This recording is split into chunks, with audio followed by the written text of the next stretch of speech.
Aha, raz, dva. Dobrý večer. Budeme iba tak... Good evening. Just a few words by way of introduction. Thank you for inviting us. Right here we have Rodion Sunlion. My name is Matuš Oravec.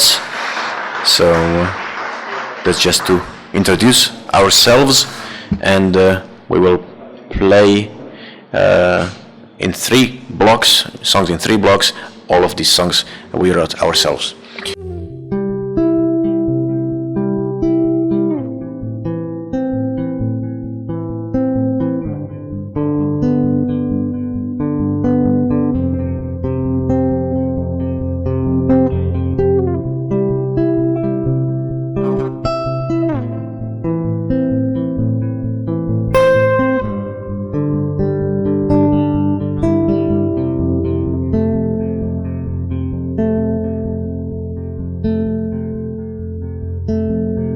This is a weird period of time in which I no longer know who you are to me. All these mess in my mind, and I no longer know who am I to you.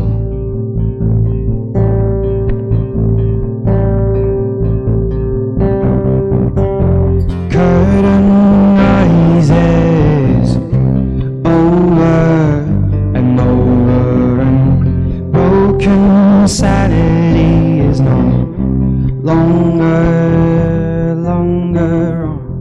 Place that I'm hiding beneath gets smaller and smaller every time I let myself fall into your eyes.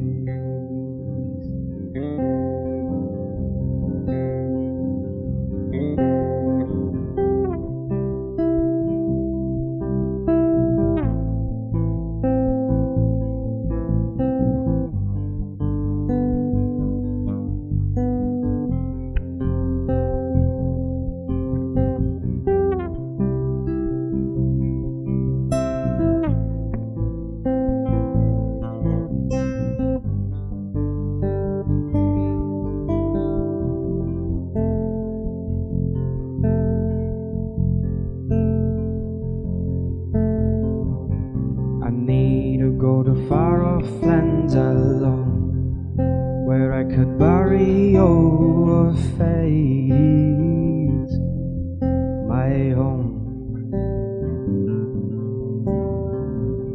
To proceed I might be fallen in love, might all fall apart. To goods and to everything that it can be from now on. My heart's not alone. I'm running all over my mind, and I'm screaming at the top of my lungs.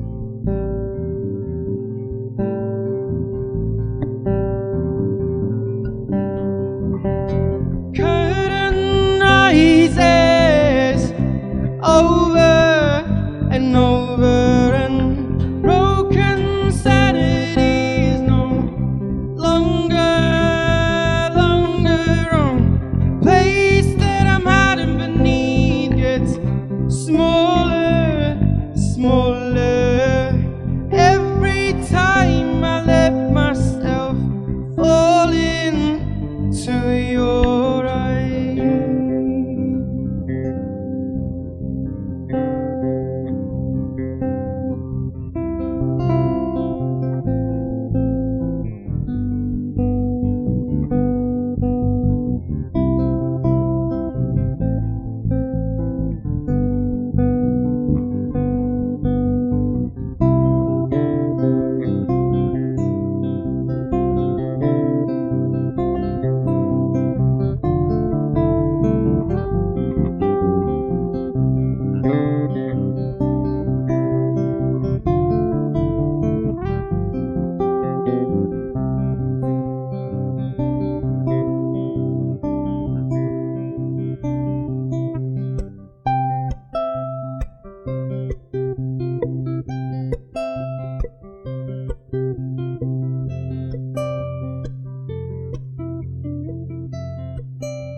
Ďakujem krásne.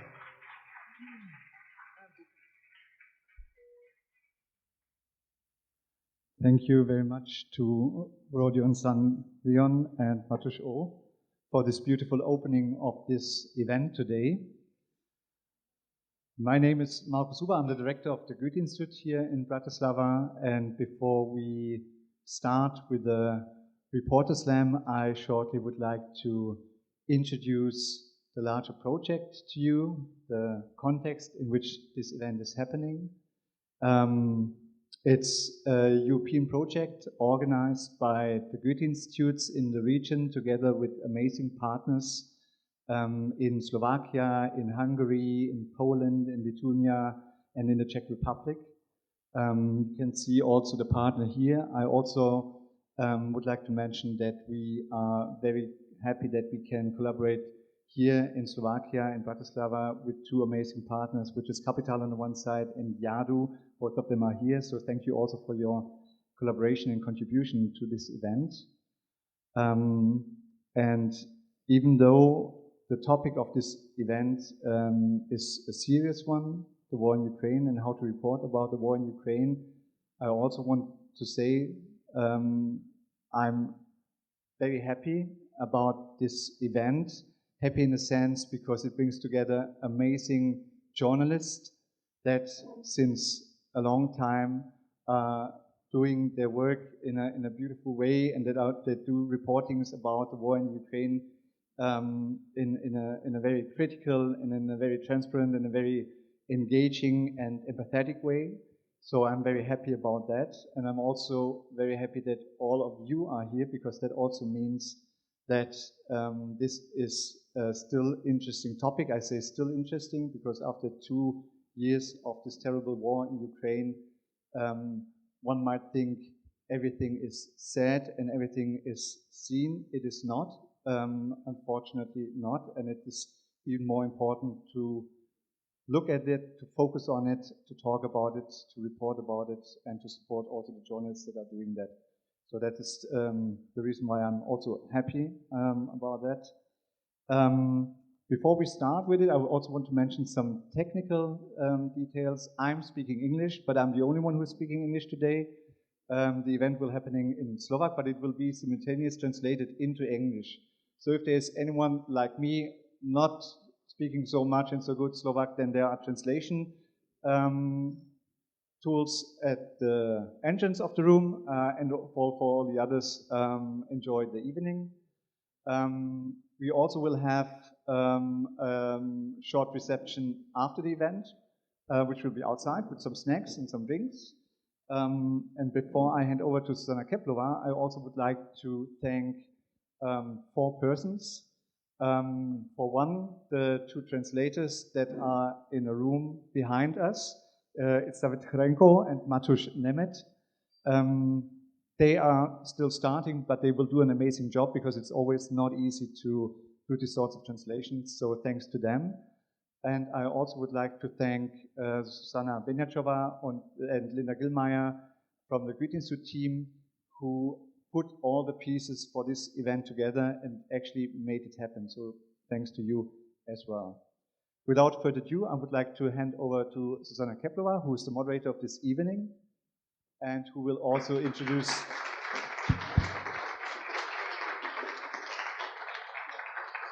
a little bit more about what will happen, what we will have to expect, and how it works out. Thank you. Thank you very much. My name is Zuzana Keplova. I came to introduce this evening to you. I should be measuring the time because you will see 5 reporters who will be speaking for 10 minutes in order to present their work to us, so they will have a lot of things to do. And for me, I will have this opportunity to stop them and to ask them one question in your name. For you, you will have time, while having drinks, you will have time to speak to a reporter you were interested by. You can ask further questions and learn more about their job. So in Slovakia, it is not very easy to have live reports from war on a daily basis, but we can rely on reports. So we have now these 5 participants here. We are going to see a genre that is in this sort of renaissance, and thanks to these people who came here, we will be able to learn a lot about Ukraine, about the things that are happening there, emotions, stories. When we started talking about this, Mirek helped me with this. He suggested that we should make a short list of words, so people would understand what we are going to talk about. So we have 5 elements which will help you perceive this evening in a better way.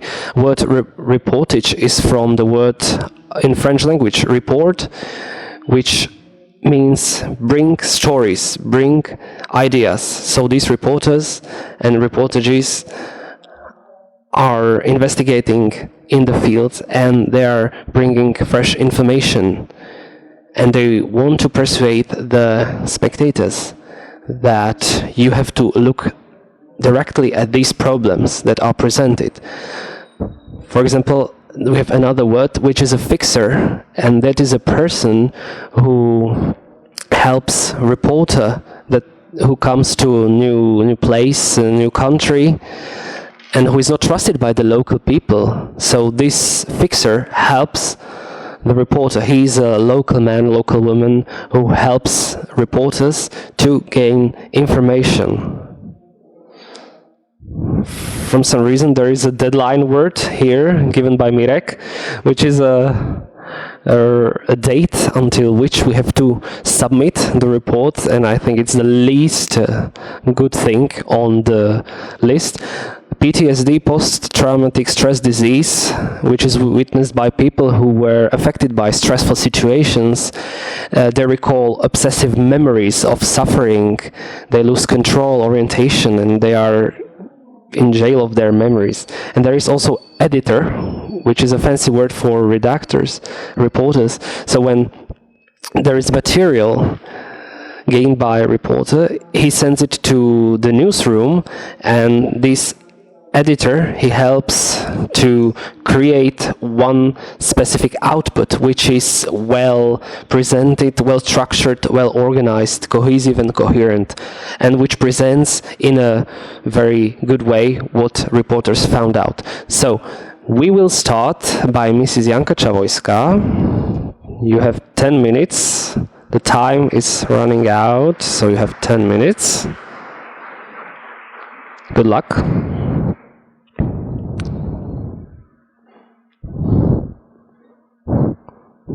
Can we see the presentation?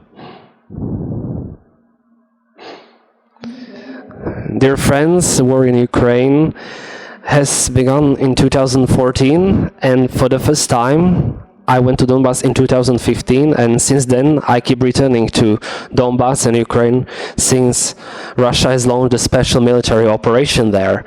So while going in Ukraine, I have a lot of contacts. I follow a lot of stories of local people. I've been following them for years. Maybe we should put the lights a bit down so we would see the pictures. Is it better? Okay, is it better? So one of the contacts I have known him since 2015, Sanya Alexander. He's army chaplain who at the time did evacuation of people from attacked villages, and he also delivered food to people who stayed in front line. He also helped the volunteers, soldiers, and he keeps doing it until today. And I visited him last month, so about 4 weeks ago I saw him, and he does the same thing, and he's currently near Avdiivka, and he delivers food, supplies. He has everything you can imagine. He delivers food to soldiers. He also helps people who are near the villages, in the villages near the front line. So he doesn't deliver only food. There is also like a support. You can see them. There are soldiers who rotate, and they don't know what will happen tomorrow, in an hour, maybe even waiting for the battle is more harsh than battle itself. There is also a space for prayer, for a short talk, so they can feel better. Sanya isn't scared about his life because he has gone through so much, and he keeps saying, if you can do something good and you don't do it, it's a sin. And he also says that he doesn't fear death because why would he live longer if he didn't help few people he could? So these are his soldiers, and the soldiers really need so they trust you, so they don't feel hurted, and you should not publish their whereabouts, their position, their faces, and you have to create this moment of an ambience of trust, and it should be mutual between war correspondents and soldiers. If you get to them and they accept you, it's a sort of promise that they will protect you. And I felt it the same way when I came there, that the soldiers really took care of my life on the front line, and they really were willing to protect me. And it's a trust that cannot be deceived. So I will come back to 2022 February. The first days of war, they were women who tried to evacuate, to leave the country. There were people who didn't understand why Putin attacked country. They were women with children who were escaping, and they didn't know what to do. They didn't know where they're going to end. Families were separated, and those who left, they were mentally still at home. They were following alerts, their lives of their relatives, and they keep living all the time like that. I met those men who carried their women and children to the border, and they came back to fight for their country. You can see also in the background some cars. They were cars heading to Poland, and journalists who came there, they saw that there will be only one-way ticket there, and they will be maybe not able to come back really soon. So this is another soldier who really strives to protect his country. And there also, for example, Dima, who also protects his country. I keep asking them whether they can really get this battle out of their head, whether they can put it out, erase the memories. And he says that he cannot really erase it from the memory because he will still feel it, and he cannot be happy as he was before, because now he needs to fight and kill for their country. They wouldn't be able to do it, but now they have to because they have no other choice. Okay, this is funeral. I shall not explain this. And if some politician says that the war doesn't concern some people, that's a lie, because the war concerns everyone. This is another cross in Bucha. And Victor buried this neighbor who died at the siege. I met the son of the lady who was buried. He took the children to the border. He couldn't come back, and we came on the same day to Bucha, and he found out that his mom died and their flat doesn't exist. And he said that he couldn't understand and he couldn't believe that this happened. I couldn't believe, I couldn't understand. I believe you know these pictures, what humans can do. Maybe humans who had normal lives before they entered the army. So this is the face of the war. Some people who survived the occupation, maybe they couldn't even process it in their heads the first days.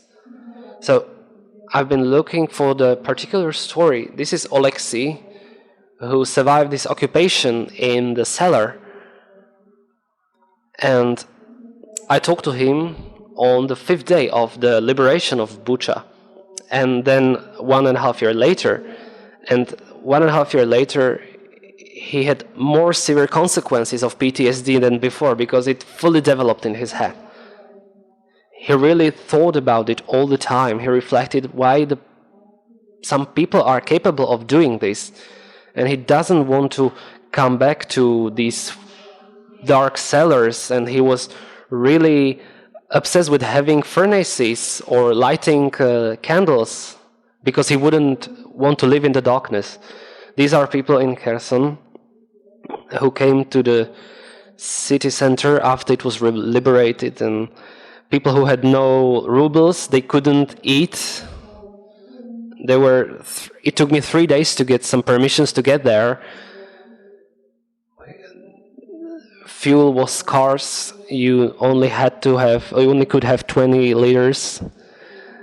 You came to a hotel, for example, that you booked. It was completely destroyed and things like this. So I will never forget these people who had nothing, no medicaments, who were sick, and everything had to be carried and imported. And their looks of these people and children, they were like, really need to take something as soon as possible because later we cannot survive. This is a diary which belonged to a Russian soldier, and Volodymyr, we call him Robinson, he tore pages and tried to read his own diary. And he was for the 46 days at the front line, behind the front line. He killed Russians, he took their food, he got injured, and he lost his limb and a finger. But he took medical kits from Russia and he survived. And after 46 days he had been saved. So he's a Ukrainian Robinson, really. I'm trying to bring unique stories which are not talked by anyone else. This is a soldier who lost his limb when a mine exploded underneath. And he said that he will return and he will continue demining. So this is a hospital when they will do rehabilitations. This man, he was captured among Russians and he couldn't walk anymore because he was beaten. And this is a nurse from Bakhmut who didn't stay because he awaited Russian world, but she helped people and their house was bombarded and she lost her limb too. And she wants to continue. And other people from frontline, soldiers and guys, pretending to be their fathers. And they understood that their fathers are not alive, that they died because of Russians. They're in therapeutic camp organized by Tatiana, this lady from Ukraine, whose destiny is basically the same because her husband was 2014, he was killed. And another is in Azov battalion. She organizes therapeutic camps with the destiny as she has. This is the war as well. We cannot romanticize it. This is a car which was destroyed, and at night it was destroyed. It was marked that there were people there. There were children, civilians, but still it was attacked. So war is terrible, and no one wants to be in those who fight, and neither those who just pass by. No one wants to be there. So these are the stories that remained.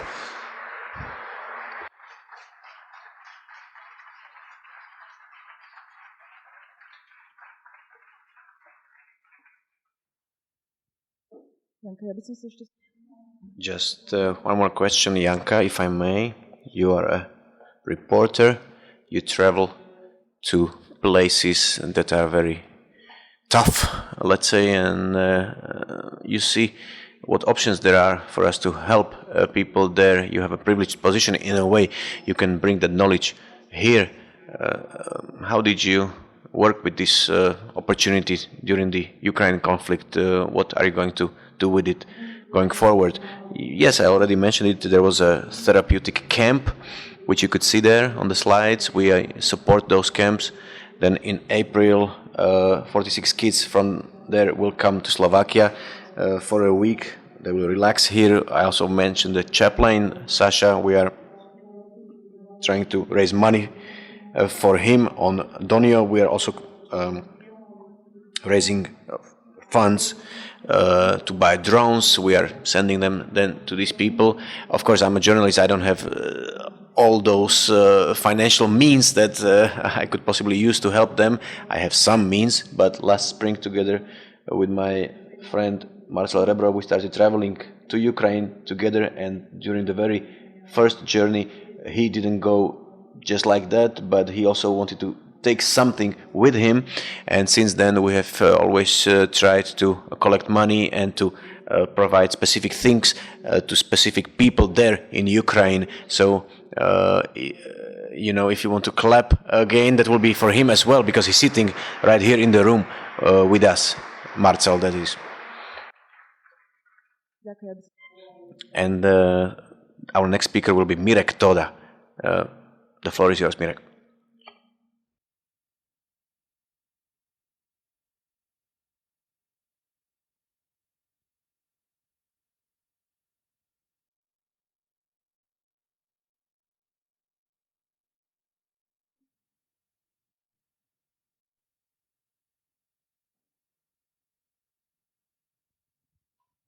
Ernest Hemingway, Francis Scott Fitzgerald, Edgar Allan Poe. Do you know what all three of them have in common? They were writers, authors, of course, and they also like to drink. But let's be serious now.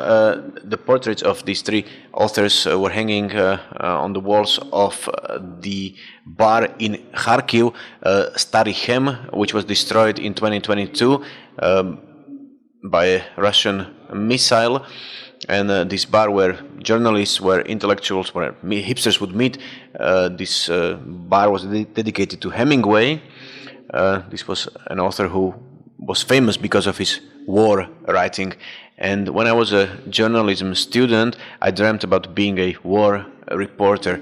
In 2008, this dream came true for me, and I experienced the war in Georgia, the brief war in Georgia, and that's when I realized that I was very much wrong, and that it's not really the best of ideas to want to be a war journalist. War really is suffering in the worst possible form, and focusing on it is not exactly healthy for a human being.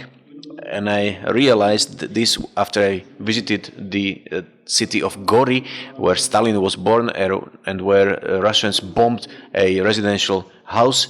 And I returned after that day at work to my hotel room in Tbilisi, and I started crying. And I felt that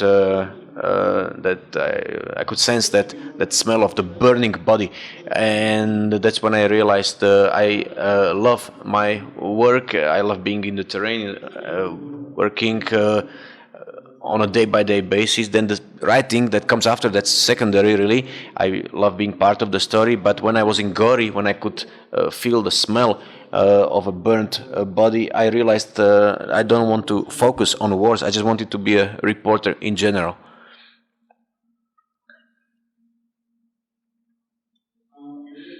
And it doesn't really matter whether I'm a reporter at war or during peacetime.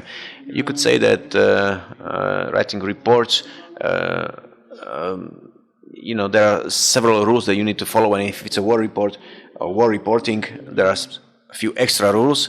And I decided that I wanted to focus on a number of areas, or one region, a couple of regions. I wanted to understand some countries that I liked, and I wanted to understand them in good times and bad times. And I wanted to understand Ukraine, for example. 20 years ago, when I still worked in the SME daily, I was given this brief to work on Ukraine, and the first time I traveled there was during the Orange Revolution, and back then I didn't know it would later become the Orange Revolution. It was first a presidential election, which turned into a revolution, and afterwards I started traveling there on a regular basis, and it became a passion of mine, and I reconsidered, let's say, my work when it comes to war journalism. I like both the post-Soviet world and the Middle East. I like traveling there. I always learn a few new things Because of course, when you're a reporter, you learn new things. That's I would say, rule number one when it comes to war journalism. Just like a doctor needs to learn new techniques, the reporter also needs to follow new developments in that particular country that he's writing about. I have been traveling to Ukraine for 20 years, but I still feel I don't know enough about that country. I need to always read up on what's happening in the country, and you need to come to the realization that you rarely discover great new breaking news, but it can happen. Then rule number two, empathy and humility. You should be invisible. You should be, as a reporter, somebody that gains people's trust, so that these people can talk to you, even though they are often in very extreme conditions. And of course, you need to understand the language that they speak at least a little bit. And of course, it's not at all obvious, it's not a given that they will talk to you. That's why you need to be humble. And then we have rule number three, you need to keep asking questions. You need to keep on asking. Every good report has this curiosity there. That's why you're active, that's why you're courageous. If you don't ask a good question, that's like a photographer regretting that he didn't take a good photo from a good angle. Then rule number four, to be lucky to have eyes that are open, to be able to listen. Oftentimes the best reports only happen because you were lucky when it comes to people, or when it comes to the situation. You were taking in what was happening around you, listening to people, what they were saying, people around you. I always travel to Ukraine on my own or with a photographer. I never take a fixer.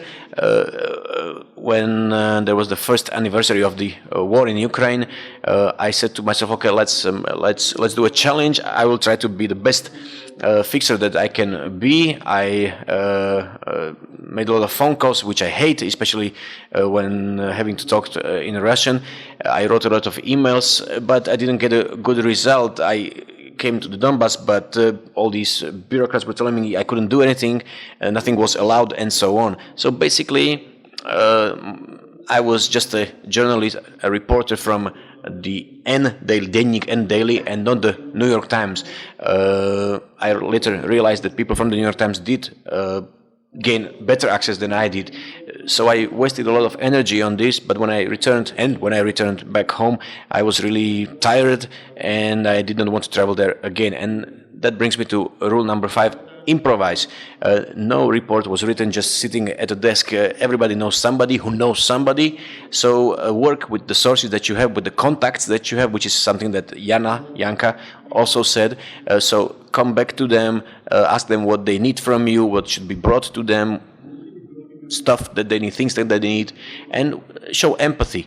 You always need to remember you're just visiting them, and after visiting them you will come back home to a much more comfortable situation, whereas they remain in that fuck up, let's say. And that's true in the case of all types of reporting, and especially when it comes to war reporting. There's an extra rule: be careful. No writing is important enough for you to risk your life. And on the front line, the closer you are to point zero,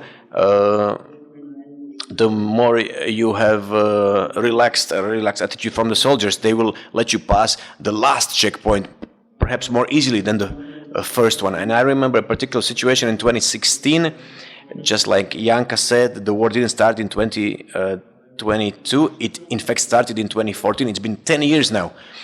And back in 2016, me and Valdo, who will also join us later, we were standing in front of Debaltsevo. There was a tremendous battle going on there, one of the worst battles of the Russia-Ukraine war. We didn't have any vest, bulletproof vest. We didn't have a helmet. We didn't have an accreditation or nothing. Basically, the soldier was just laughing at us, and he said, "Okay, they were in white. It was snowed-on country. We could hear the horrible noises of war, and of course, we didn't we didn't cross. So you always need to focus on what the risk is at a particular situation. Of course, it doesn't make sense for you to not return home because you were killed just because you wanted to write a story. What I said at the very beginning was that I think that it was not a good idea for me to become a war reporter. You should also, celebrate your life, enjoy your life, and if you only ever write about evil things, eventually you will be broken. You cannot just forget the smell of a burnt corpse. So after each journey, you need to, after each trip, you need to re-energize yourself, let's say. And just like the Russians bombed the Starichem bar, it was later reopened just on a new address. So in this sense, Hemingway returned back to Kharkiv.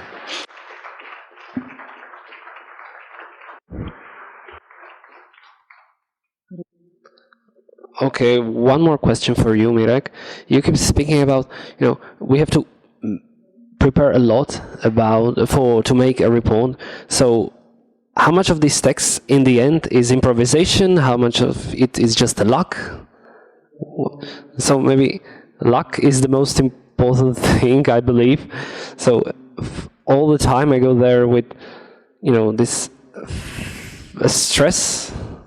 I'm a bit stressed, but still I'm very humble when I go there, because it maybe is not that way I want it to be, but we always try to be ready and we try to prepare mentally that it's time to do it. And when it comes, the majority of us, we don't have much time really to prepare for it, because you have to write also other texts alongside. You have also deadlines for other texts, so there is not much time for preparations. And the partiality, I would say it's 50-50. 50% it's what you planned, and 50% you react on something which happens spontaneously and what is in reality. Because maybe you have some expectations you would like to do, but the reality will show you a different way to do things.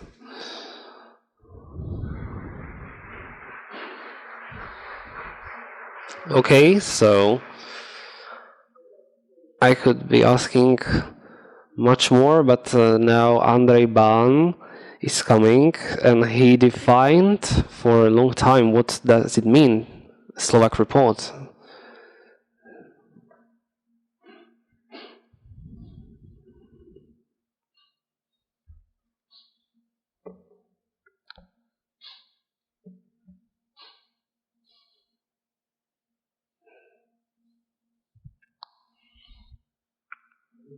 Very good evening. So I prepared a stopwatch as well, so I will try to be punctual.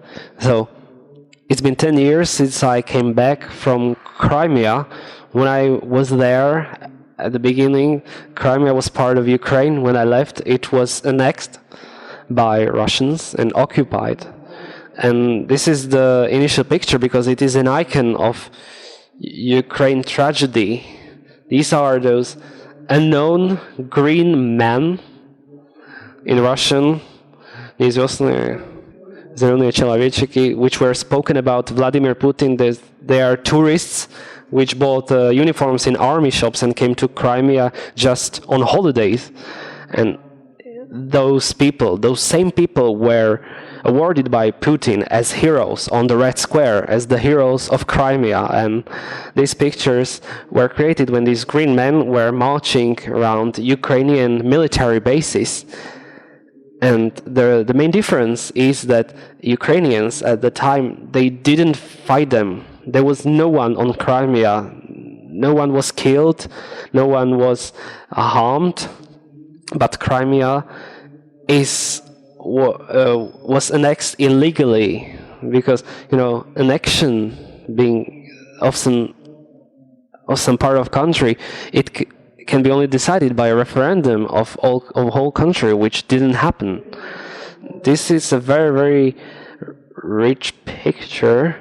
It's how Cossacks from Donsk with these black caps. if you know Russian, maybe you can see the inscription, "Где мы, там Россия," which means where we are, there is Russia. So which is a country, which is an idea that Russia is where there are Russian people. So that is a country that has no limits, no borders. On these two, these hot men, they don't need to be presented. This is in Sevastopol on Crimea. This is local Russian women who told me to go away immediately because Ukrainian fascists are heading to Crimea from Kiev. And I responded that I'm from Kiev. I came from Kiev, and then there were no fascists. I haven't seen them. So to the left you see Dmitry Medvedev, who has recently presented an imperial map of Russia. These are local Russians who, you can understand English, so you can see what they present. So they thought that Russian troops will bring some salvation. At the time Obama was president. This is Mariupol. I will explain. I've been in Mariupol, I've been on Donbass in 2015 with my colleague Luboš Grocho. We came through Popas village, through Avdiivka. 30,000 people were there, and now it is destroyed, as well as Mariupol. This is in the district in Mariupol, and at that time it was shelled, so obviously by Russian missiles. This is an organization, New Mariupol, NGOs, with portrait of Russian president. There were people who were collecting things for the soldiers that were needed at the front. These photos are a bit blurred, but you can see the right sector unit. That is their flag. This red-black flag. It is UPA, Ukrainian army. I will have to explain it for a long time. These are pictures from this base. You can see pictures of soldiers and some pictures from Avdiivka, which will be presented in a short sequence from film called "Not War Nor Peace." At the time, the Slovak public television didn't want to air it because they said it was pro-Ukrainian. There was no Russian sites. You can see a tank buried in the Popasna town. You will see this video, which will last for 2 minutes, and then I will present you some pictures and PDF files.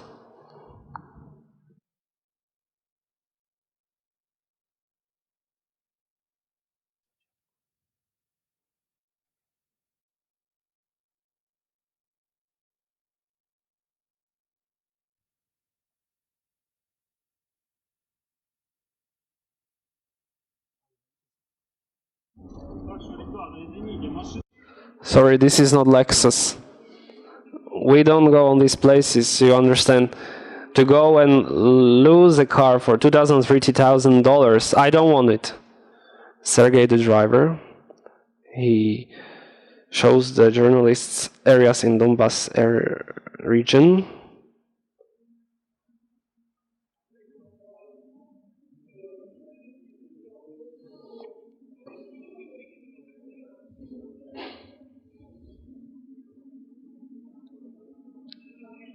We're on the last line of defense.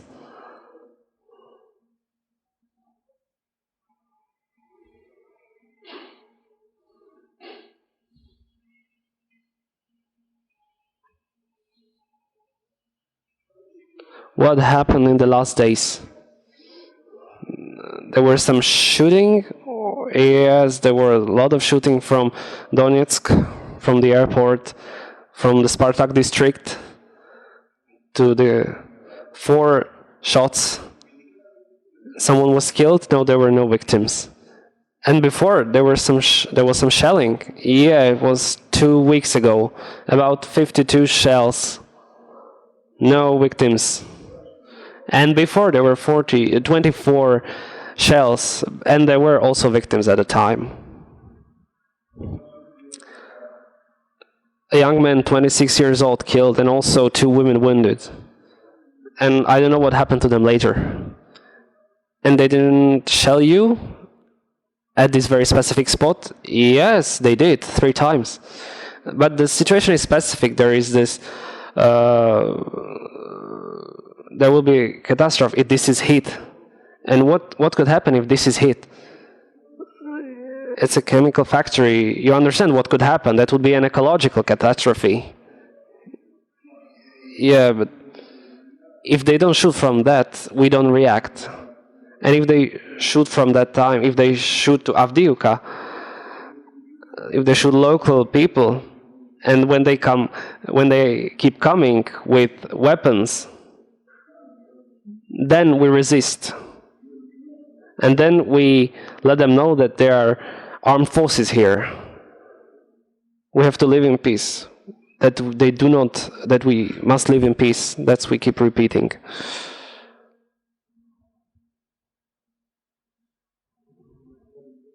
Okay, so I did some bad calculations. I don't have much time.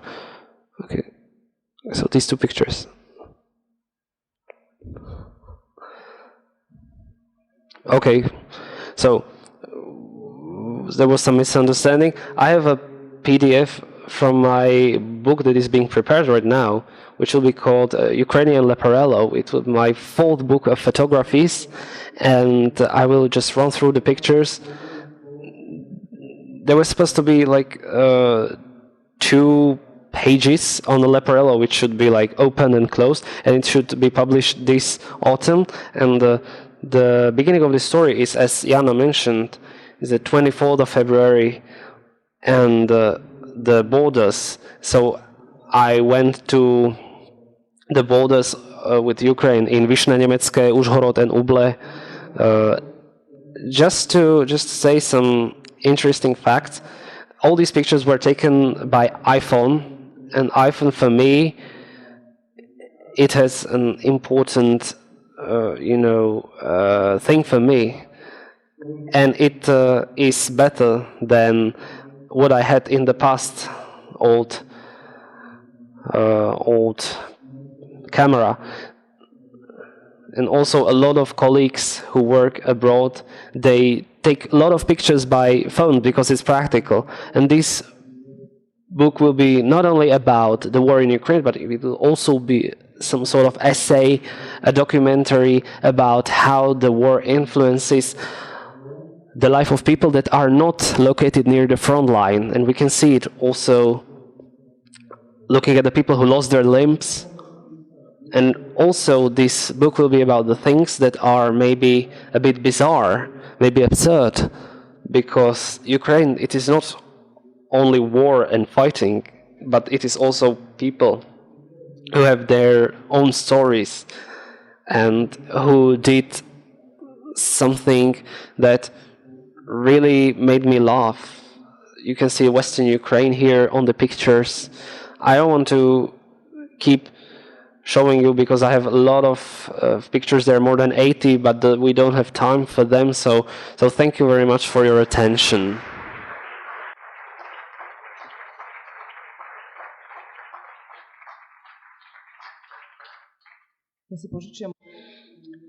I will borrow a question from Janka's presentation. Can you get war out of your head? Honestly, I don't think so. Some 10 years ago, 12 years ago, a friend of mine, Jaro Wojtek, the movie director, asked me to shoot a movie together. There were 2 layers there. One was my work in the Balkans, in Iraq and wherever, and then my own personal story. And this movie, this film, shows you how it impacted me. I think that today, if I got an offer like this, I probably would not respond to it positively, because in a way I think that people should protect their privacy. Today we have social networks, we have Instagram. People are pretty much public when it comes to just about everything. Even people who do news reporting, they are often the main characters there, which I don't like that much. I think that other people should be those heroes, those main characters in those stories. But just like Mirek said, the difference is that today's journalism is more and more based on people sitting at their desk, writing, typing something that they read previously in other media. So I think that the quality of news reporting has gone down over the last 30 years that I have been working in this field, and it has decreased, in fact, quite a bit.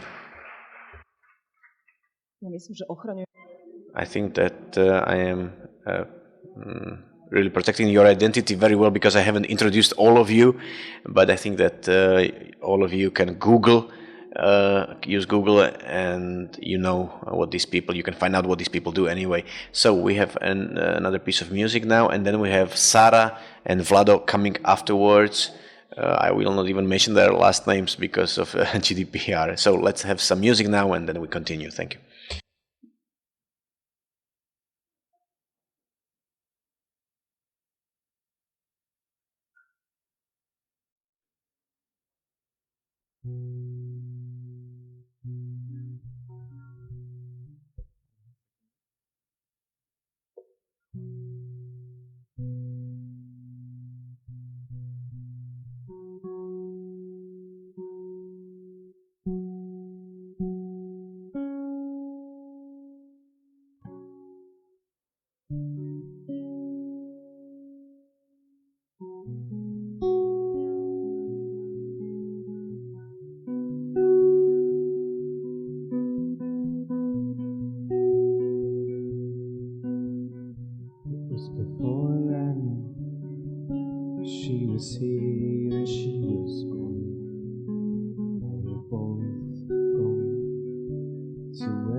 To hush through nights, inviting the crowd, spilling others' crusts, listening to the beats of other hearts, whilst yours slows down, cause it's worn for too many times, days and nights, tomorrows follow, for too many times.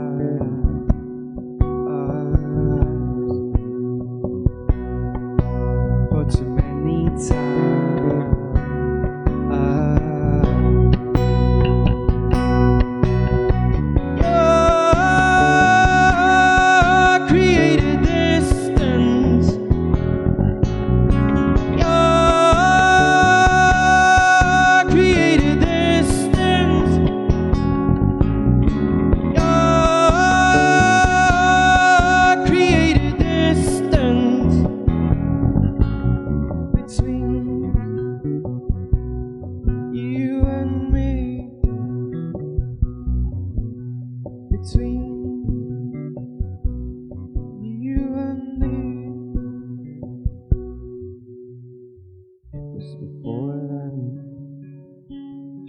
was here and she was gone.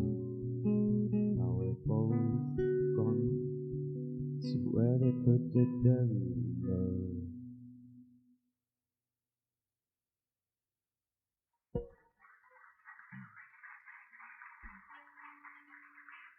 Ďakujem, thank you so much.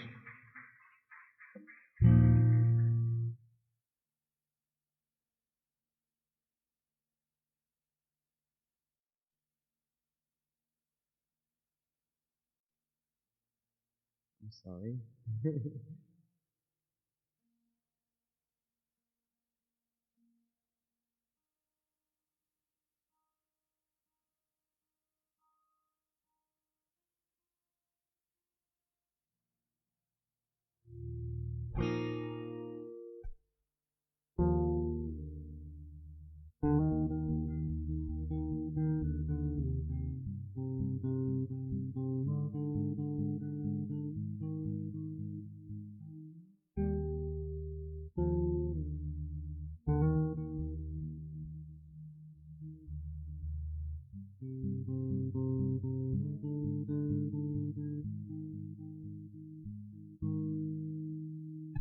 You haven't joined with me. I didn't say you'll leave. I thought something more to say, something more to give, something more to feel, nothing more to fear.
Silence, I'm hearing the pain. Passion doesn't really last. Boy, something more to say, something more to give, something more to feel, nothing more to fear.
Monuments that I once more recognize. Now where is my reason? Love is hard. Monuments that I once more recognize.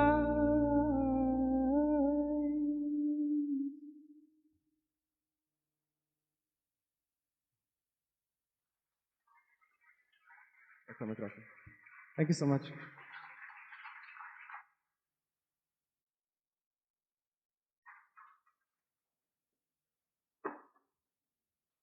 Ďakujeme, tak sme Okay, so we are going to kick off the second part. This is Sára Činčurová and Vladimír Šimíček. So Sára, the stage is yours.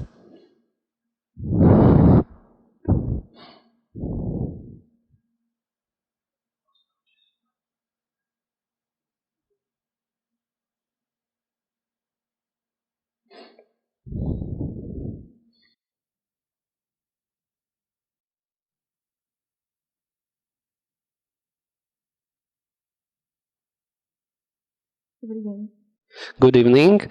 So the biggest challenge for me would be to fit in the 10 minutes schedule. So first concept what I prepared is to bring something humorous about these reports about war. So since the invasion started, I didn't find anything funny, anything to be laughed at. So, and if I wanted to find something funny, I would have to go back before the invasion.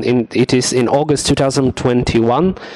Me and Mrs. Nadia, who was 65 years old, in Družba village, 4 or 5 kilometers from the line of contact. I will never forget about this meeting. I came to visit her, and Mrs. Nadia, in her house that was falling apart, she had been sitting on a wheelchair, and she couldn't lift herself, she couldn't even put the t-shirt up or down. The sun was shining, we could hear mortar fire from the front line, and we came there.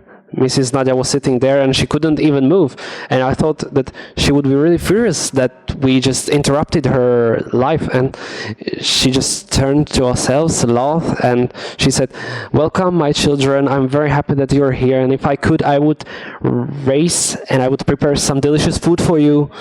So that's it. And Nadia was living in the house when the invasion burst. She couldn't even close the door when there were bombs dropping there. So her son tied a rope to the door so she could close them. And she said that she would sit there and pray for soldiers, for all the Russian soldiers as well, because, as she said, they didn't know what they were doing, so she prayed for them as well. This is another granny which would live in Mariinka, little town. She was living on the very, very last street amongst snipers who were not aiming at her because they knew that there is only this one old lady living there. And people in Mariinka would know her as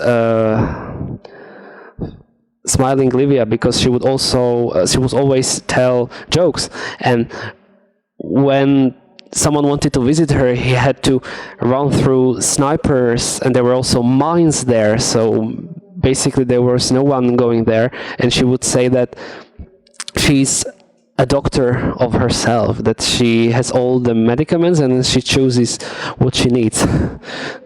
This is another babushka, granny, in Pisky, which is very close to Avdiivka. It was in Christmas. I don't know whether it was the Christmas Eve 2021, and there was Alexandra and this Ivan, granddad. He is covering his hand because he had a severe accident and he lost a few of his fingers. So this granny was very, very funny and very, very happy, and she invited us, and she said that we're vaccinated for COVID, so we will not get infected. And at the time it was very, very funny, and because in Slovakia there was this anti-vax movement and people didn't want to get vaccinated, but this old lady, they couldn't even read, they couldn't even write, they were working on the fields, they didn't get to school, but they got vaccinated in spite of this. So it was very, very interesting, and she started hugging me. Okay, another cheerful people from Donbass in Opitne village, which was standing about 800 meters from contact line between Avdiivka and the airfield of Donetsk. We would hear all these sounds of war. And as a journalist, we couldn't just get there so simply. Only NGOs could get there. This was through the organization Human in Danger. They would bring some water because they had no heating, no water. And this was in 2022 January, just before the invasion, and the village was destroyed. It's a ghost town. It was totally destroyed since 2014 or 15, and at the time only 36 people were living there, the survivors, who survived or didn't want to leave. And when we came, you can see the carriage, and these old men came, and they were very cheerful, and they were just standing there. And I talked to this guy. This is Mr. Nikolai, and I talked to him, like, what is the life here? I was scared because I saw these destroyed houses, and I asked him, like, how do you live? How do you do? And he said, like, I have a very cheerful life, bam, bam, boom, And this is Mrs. Vera, and I wanted to include her, even if I don't have much time, because a lot of you who are here, we fundraised some money for her because she wouldn't see, she was blind, and her sight deteriorated when she saw heavy bombing, and she lost her sight from one day to another, and she could only see the light and the darkness. And I wrote on Facebook, I made a challenge that if you want to give me some money, we can buy her something. She didn't have even this stick for blind people, and we were able to fundraise some money to operate her sight in the end. So, and this is the moment when we announced her, that she said, oh, okay, pray for me so I don't die of happiness. And this is Christmas 2021, 2 months before the invasion, and she could see. You can see. This is a picture from the February 24th, 2022. This is the train station in Kharkiv, and people who came there were waiting for trains that did not come to Kharkiv. There were queues, enormous queues there, and it was the day when everything changed. And after this day, I have no lucky memories. At the time, I worked for Al Jazeera. I was making reports from Kharkov, but Al Jazeera basically finished the contract because it was dangerous for them to cooperate with someone like me. We stayed in shelters, and I got out of there thanks to CNN, and two refugees took me to Slovakia, and they were escaping the war with their kitty. You can see it. And we spent a few days in Uzhhorod at the frontier. And I was very, very desperate. And when I came to Slovakia, a reporter from New York Magazine contacted me. And that's why I came on the front page of New York Magazine. And it was very funny for me that I was so desperate that someone, found me out. And these are the pictures that I took from the reports after the invasion in Novosofivka village, which was destroyed by a rocket, by a missile, near Zaporozhye. You can see Mrs. Katerina and 30-year-old Julia with polio. It was a very interesting story, and the missile killed 2 people, destroyed 11 houses, and there were a lot of wounded people. And you can see that she was, through the window, she was from a shell, she was launched from the wheelchair, and she couldn't stay alone, so mother would stay with her all the time.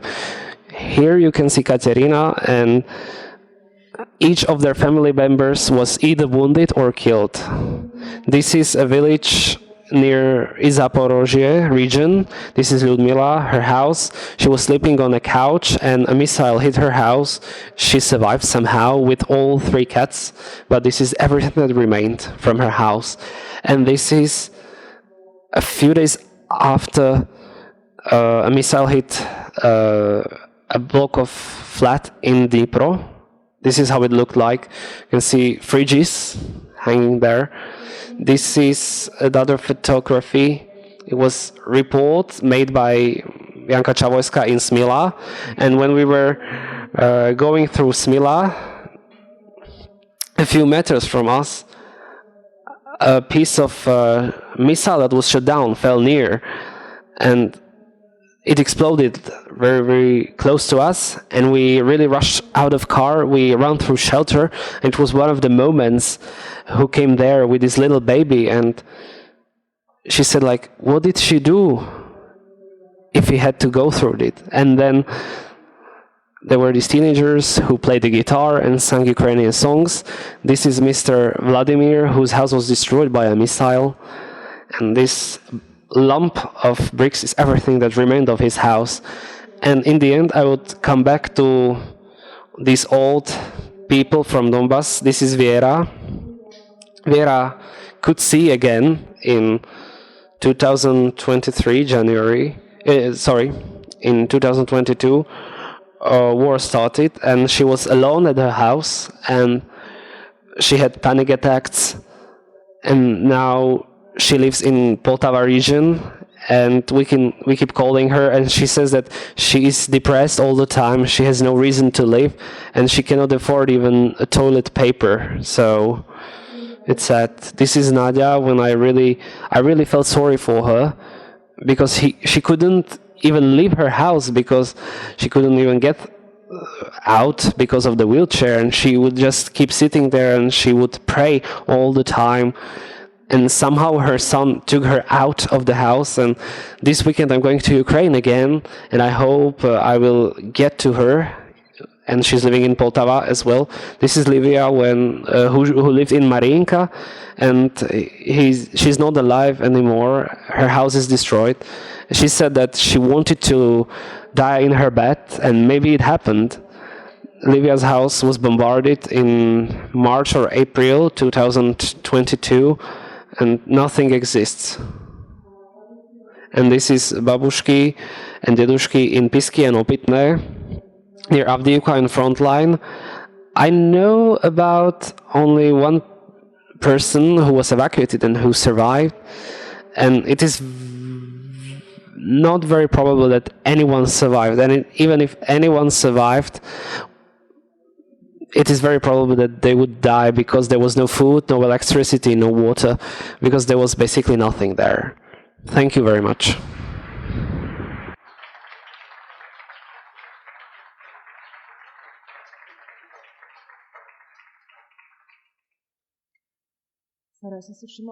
Sára, I noticed in those pictures of yours, unlike the other presentations, you were also in those pictures yourselves.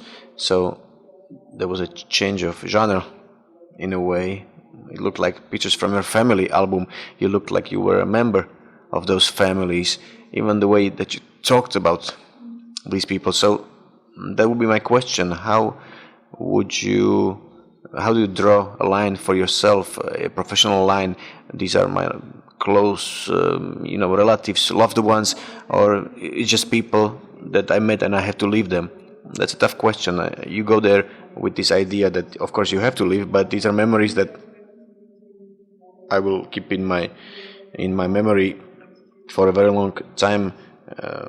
If I meet them again, then of course I'll be very happy. But I'm also sad because, of course, I know that some of those people have died tragically in the meantime.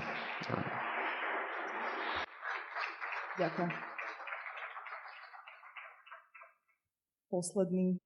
Thank you. And we have our last speaker tonight, Vladimír Šimíček. Čaute. Dobrý večer. Good evening. Thank you for coming. We appreciate this. Even after 2 years, of total invasion. It's nice to see that people are still interested in this topic. For me personally, it's tough to talk after all of these colleagues of mine who have all that experience. Sára said it was a challenge for her to speak for only 10 minutes. It will be a challenge for me to speak as many as 10 minutes, to talk for as many as 10 minutes, but I will attempt a very personal story, to tell you a very personal story from these last 10 years. This is a picture which is really a silly selfie of myself and Mirek Tóda from 2013 from a balcony at the Maidan, which is or from a nearby square in Kiev. This is a picture that was taken maybe 2:30 a.m. and then we decided to just take a picture, take a selfie of ourselves, and then in the morning, the following morning, perhaps 2 hours later, we stood here. And Maidan was already starting to happen, and the reality really changed in a few minutes. And it's very important for us to understand this as well. In the present time, this is something that can happen. We are having a party, maybe here, maybe tonight, but the situation can change, and then afterwards we might have been a little bit angry that we didn't have enough sleep that night, and then suddenly we appeared in this square where people from all over Ukraine were sleeping.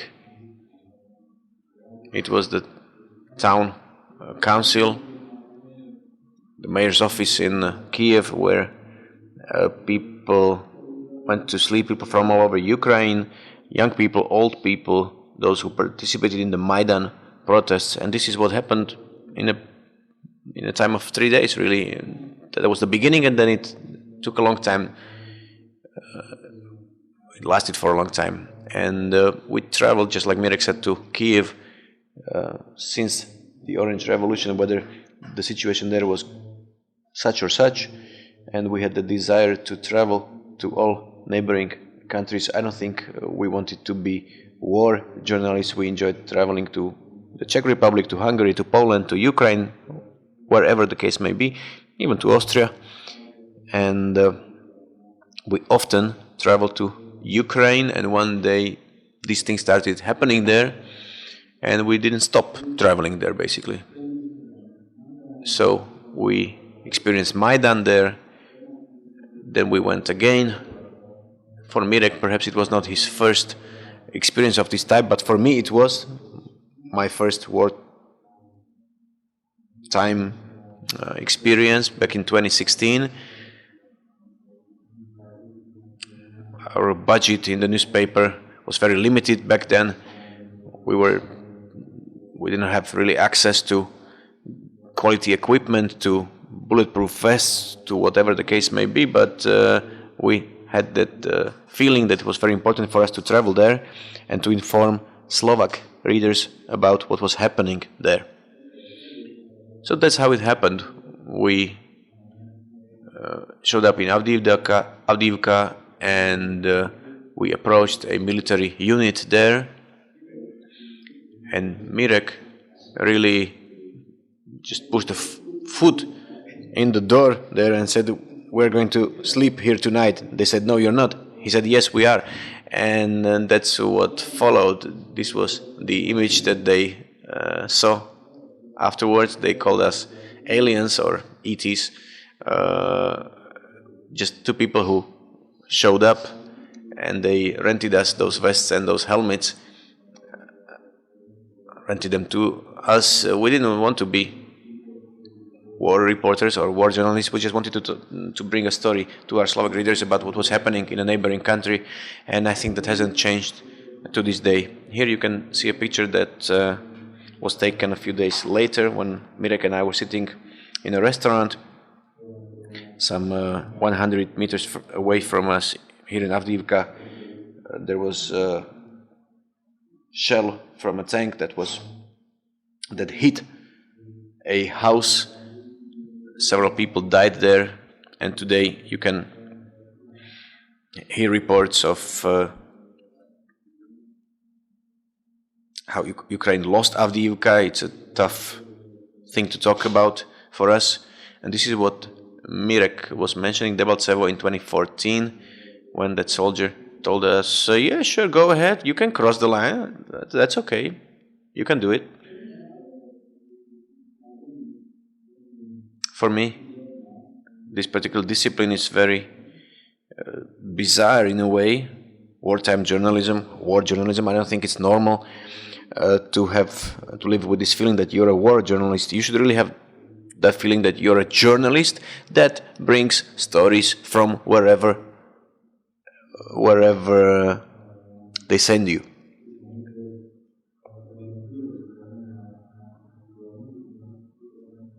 If you focus on war journalism primarily, I don't think that's quite normal. Sometimes we come across people who focus specifically on traveling from one conflict to another, whether it's the Middle East, whether it's Ukraine, or any other region.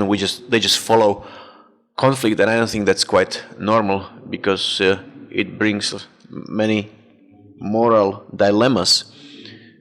You want to bring information to your readers. On the other hand, just like Andrej was saying, sometimes we feel with our colleagues who do this line of work that they are motivated by trying to see drama, to maybe win prizes for journalism, to be heroes. But of course, that can never be your genuine motivation. That to me is perverse, it's really sick in a way. So that's just a comment by the way. Here you have a picture that was taken at the beginning of the invasion when we returned to Kiev, and with Mirek we traveled to Donbass in 2022, and when we saw that Russians were advancing to Kiev, we returned back to Kiev. And this is a picture that was taken in a very bizarre way. We went to the Slovak embassy to stay there. Hotels were closed by then. The ambassador told us to go and buy some bread. All the stores were already closed. Everything was sold out. We tried to just find some bread somewhere in Kiev, and Mirek was shouting at me, Valdo, there's a biker with a Ukraine flag, take a picture.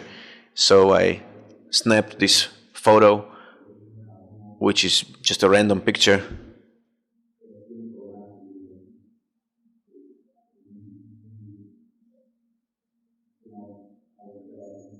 So this is just by way of explaining of how journalism is made. Sometimes it's perfectly random, it's just a question of luck.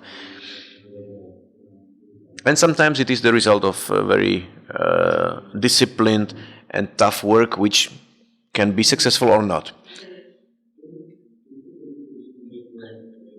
This picture brings us to domestic politics, Slovak politics. This is also a picture from the beginning of the invasion. It was taken, this picture, in the very first days of the war in Kiev, or of the invasion, and it really cost me a lot of effort to find this house on the outskirts of Kiev, where the remains of a Russian drone fell. There was no internet at that moment there. It was down anyway, and it was quite tough for a journalist to find that address. Mirek was trying to help me with the task to find where that house was located. It took us some 2 hours to find. I tried to get there on foot, by subway, which was working on and off. So I eventually got there. I took this picture, which I don't think it's a major image, but when I posted it on social networks afterwards, by 2 minutes, somebody wrote to me that this was an image from 1998. It was a gas explosion in Russia, someplace in Russia. So that to me is is a very typical example of what truth is like these days. You can really work hard, you can bring great pictures, you can risk your life, you can spend a lot of time to get a picture, but somebody in 2 minutes of time, just a random person writes to you, hey, it's just a picture from 1998, somebody shares that, somebody likes that online. So it's tough. It's tough to be a journalist and to wage this type of battles. Here you have the picture of a man who lived in that house. So going back to that previous picture, somebody who lived in that house in the first picture, in the first image, I climbed through one window and I met this guy whose mother died there. She had just died, and he was packing some documents, some birth certificates and passports. He was leaving the house.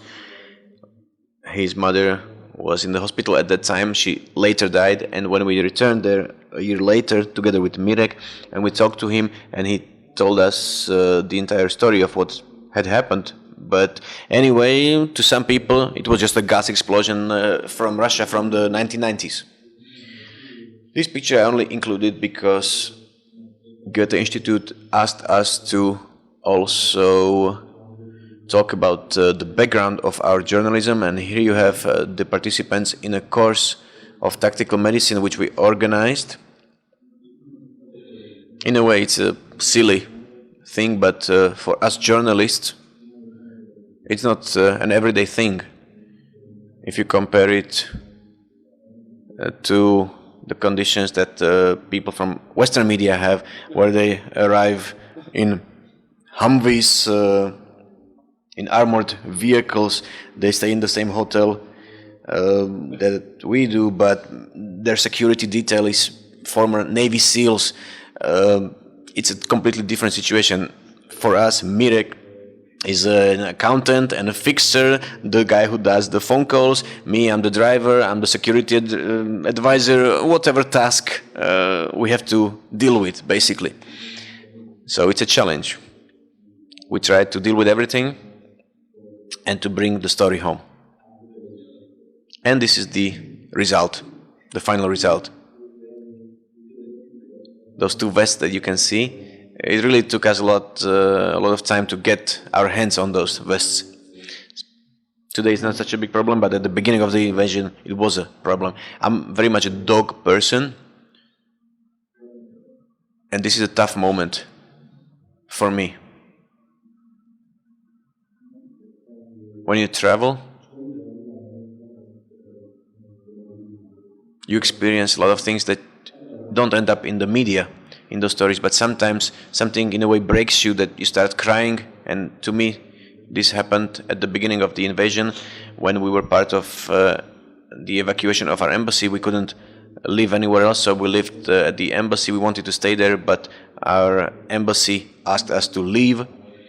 They said they have a lot of vehicles, a lot of people, but not enough drivers, so we went with them, and the dog jumped into the car and I had to take him out and leave the dog there.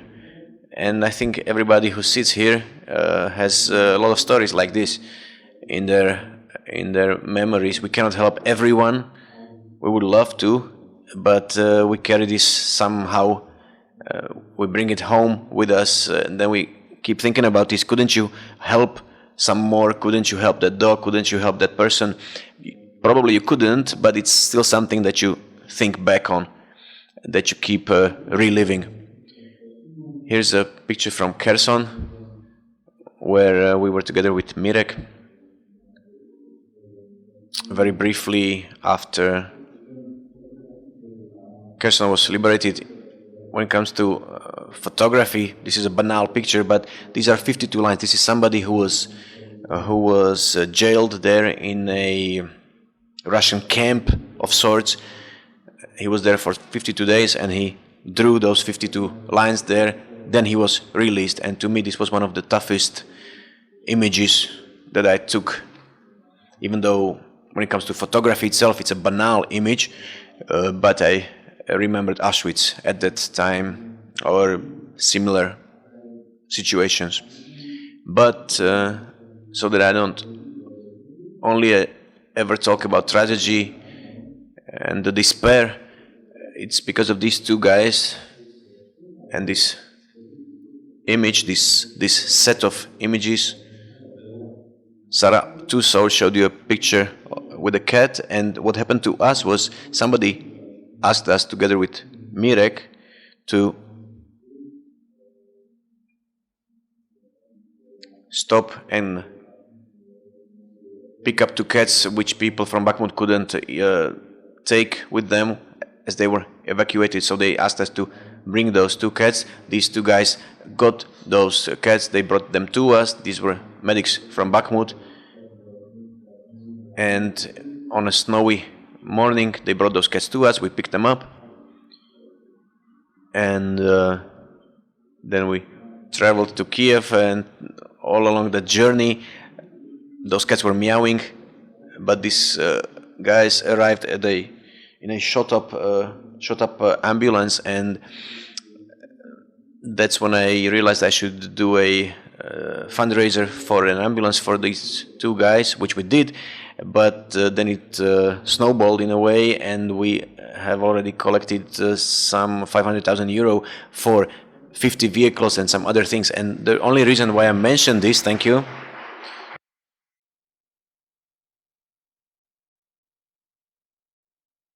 is that this was because of these two guys. I only mention this because the next picture here, you have Julia and Alex, and when we're talking here about tragedy, for me personally, when I travel, we see a lot of suffering, many things that are hard to process afterwards. On the other hand, we also see a lot of heroism, a lot of bravery, a lot of human strength which you normally don't come across. And these people are such symbols for me. These are people that we met in the very few days of the invasion. Mirek knows this story very well. We were in the bunker and Julia was expecting her child. And even though they were scared, these were really the first days of invasion. A lot of bombs were going off in Kiev, a lot of shelling. So they were very scared and very strong at the same time. I took this picture, then I talked to them, and we met them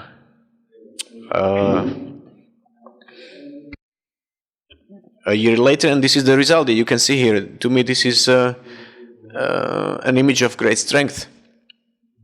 And it's important to remember that in spite of all the pain and the war and all the tragedy that we have witnessed, there still is hope if we attempt it.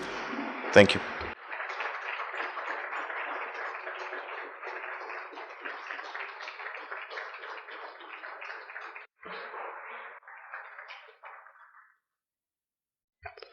Okay, so I will just sum it up for all the people who work with texts. So I'm a bit of envious when it comes to photographers, because we just describe things we saw, but you can shoot it, really. So you think that you can envy something when talking about people who work with texts? It's advantages for you that you can do it tomorrow, but if we cannot catch the moment now, we will not do it tomorrow. We have only this instant moment. That's it.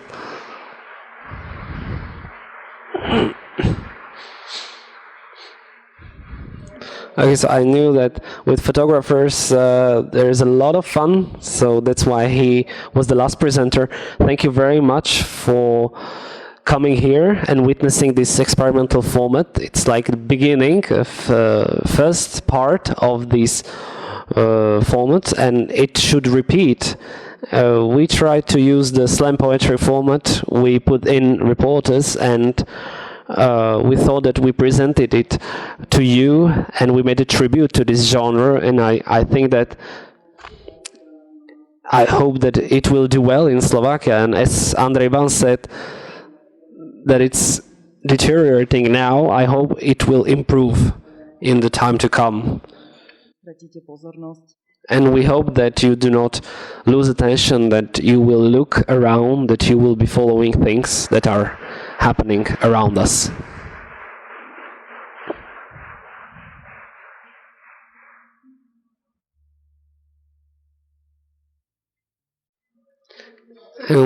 It looks like we will have some last pieces of music, so you should stay here just a bit, and then you can ask another questions while drinking beer, wine, and other drinks outside.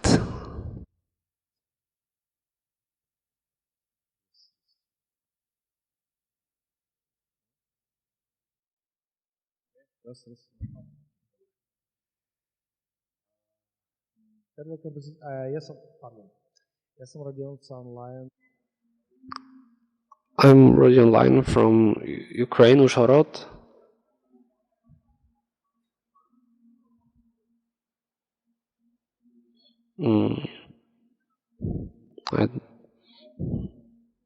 We have also Slovak school, Masaryk Bridge in Ukraine, and I came on the 23rd of February 2023, and I live in Žilina in Slovakia. I had a concert on the 2nd of March, and a friend of mine called me after the war started. 27th of February, I was in Bratislava to the main square because they were organizing concert, a harmskit band from Žilina. So I would like to play my composition. It's called The Old Ballerina. It's for old ballerina when it was young, and now she came to dancing ballroom, and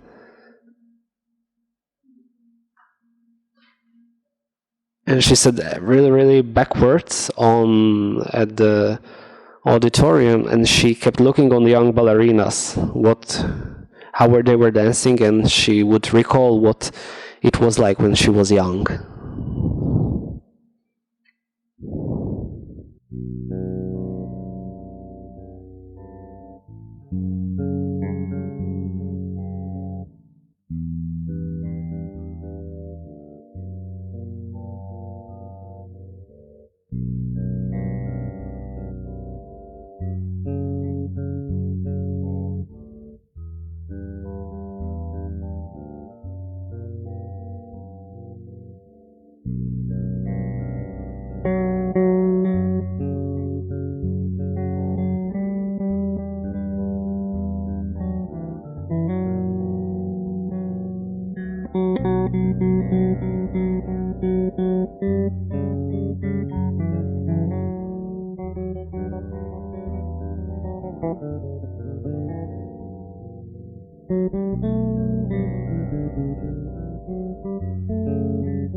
Kompozycja Jerusalem. In Žilina, we have a new synagogue, and I performed there many concerts, and there is a special atmosphere which is interesting, and I really wrote this composition called Jerusalem.